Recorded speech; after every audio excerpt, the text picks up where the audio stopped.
is Rebecca from Papeterie de Choix, and I'm here with my latest journal. I didn't know what I was going to call this, and then it was just obvious on the front with the label that I put on it, St. John's Lodge No.1. The front has a little cardboard piece of ephemera that I made, and I did a video on that one. I think I did a video on this one also. This is a label from the public domain that I printed onto fabric and just made a little piece from it. It's a fabric covered journal. It has, this is a necklace made from mother of pearl little discs and then some little tiny yellow beads between, and it's sewn to the strings of the spine, where I sewed the spine in, and it's also glued at various places underneath these so it don't move, but I thought it matched it very well, and so that's what I did there. I just brought a piece of paper in here to, oh, here it is. I finished this one last week. I've actually finished another one since, but I'll do that in a separate video. So this has 88 writing pages, 26 tags, 35 pockets and tucks, 37 journaling cards, 1 envelope, 4 special ephemera, and it's 5 signatures, and it's 9.5 inches tall, 5.5 inches wide, and 2 inches thick. And also there are some beads at the bottom from the strings that's in the center of each signature there that matches. They didn't go with the necklace. These were earrings, I do believe, and then this little one was I think this was an earring, but anyway, let's carry on. It's got a brown velvet ribbon that just holds the whole thing together. And so you open it up, and it has a couple of tags on the inside. I did a video of making these, and then it has some more of the similar ephemera on the front. I don't have anything in this pocket, it's really tight, but behind this little label and the piece of this mustard colored corduroy behind is a little pocket, but it is very tight.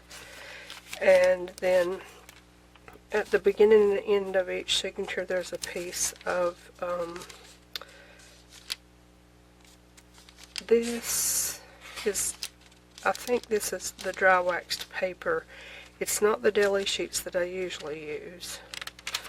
But anyway, I did some stenciling. I've been watching Sarah Lee Armstrong from New Zealand, and she does some stenciling, so I played around with it, doing nothing like she's doing. Hers is gorgeous.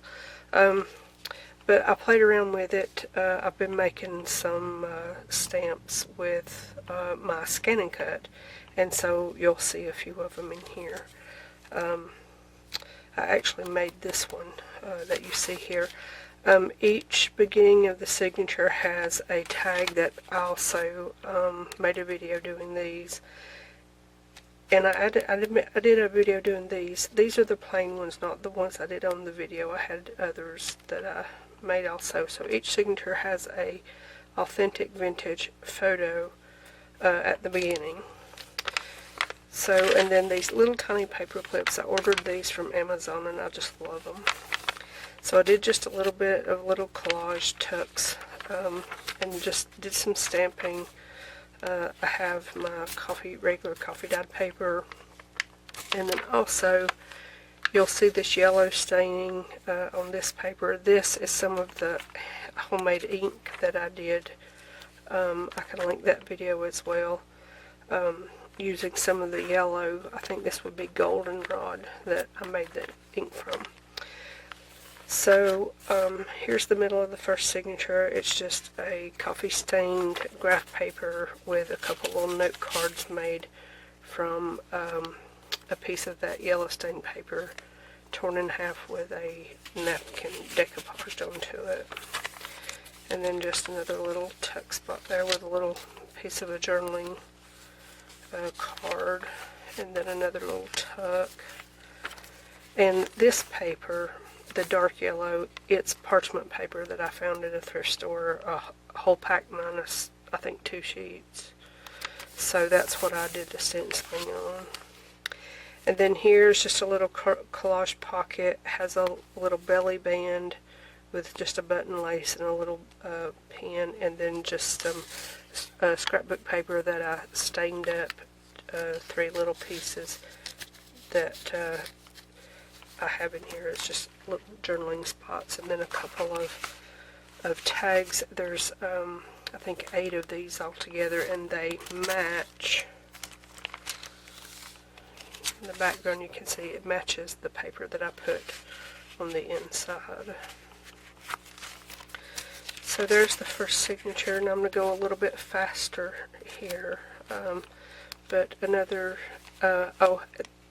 thing, these photos, I glued them down on this side, so they themselves are a tuck spot with this in between, but you could add more to them, or if you wanted to make a pocket you can finish the gluing, but I just put them in as a tuck spot right there.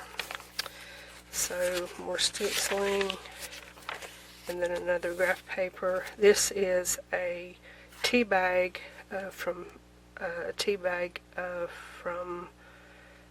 turmeric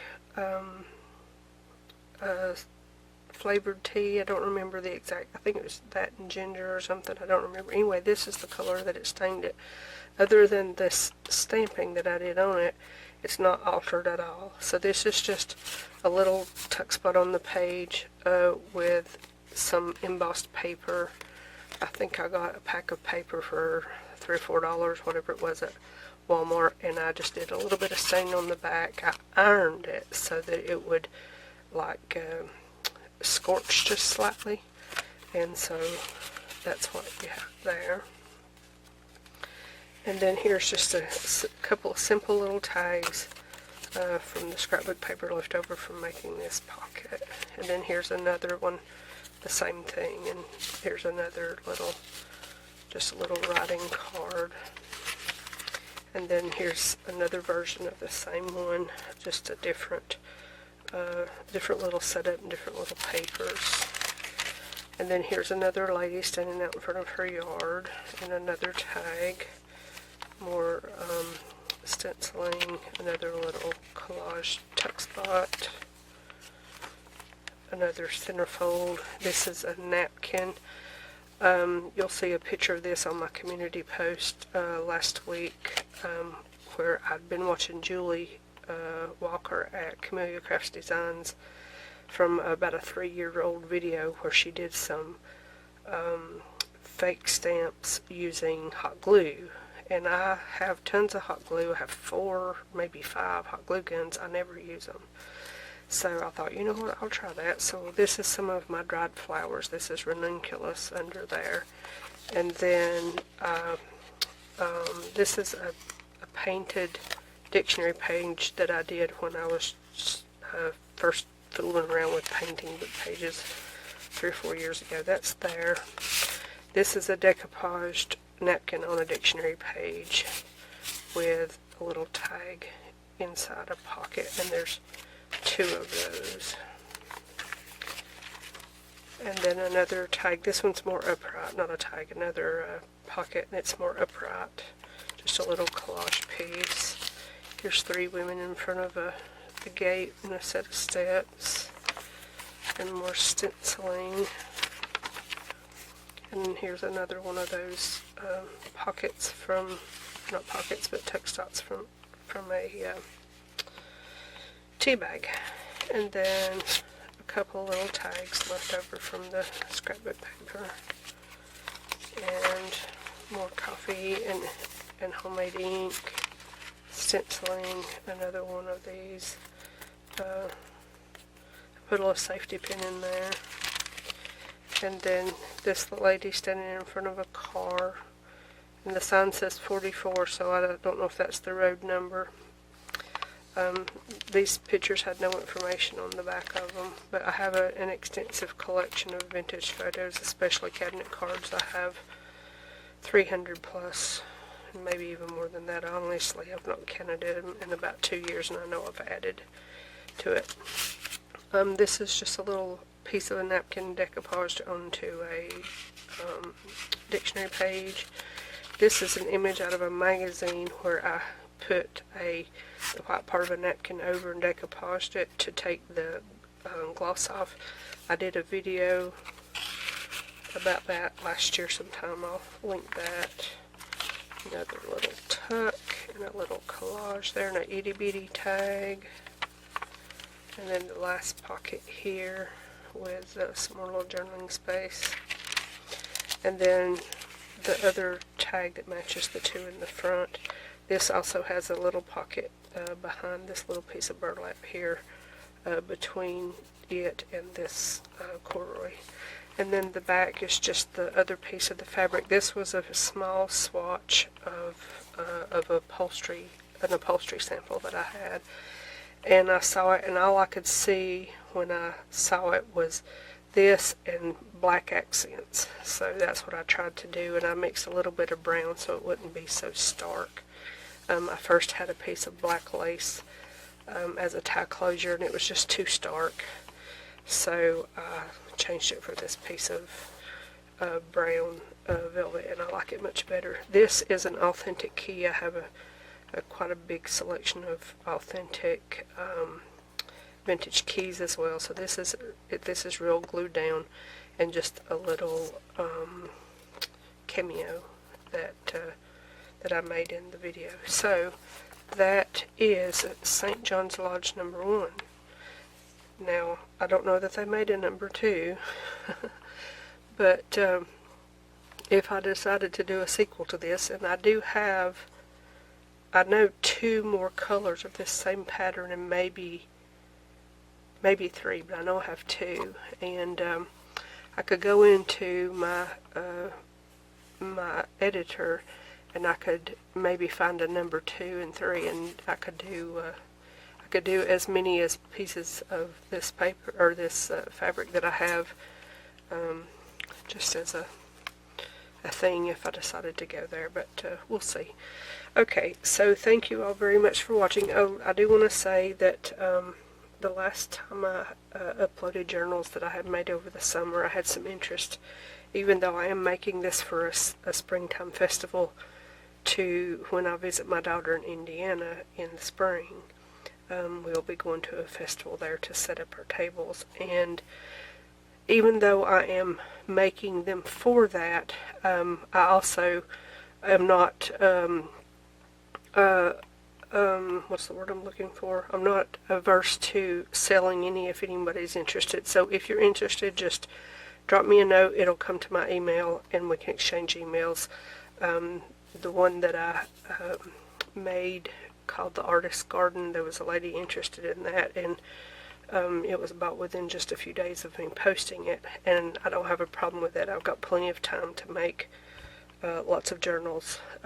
In fact, you will see on my community post that's yet to go up, but I do have the pictures ready. The past 2 days I have reinforced the spines on 30 gutted books. So I've got 30 journals that I can make without even having to try to, gut more books.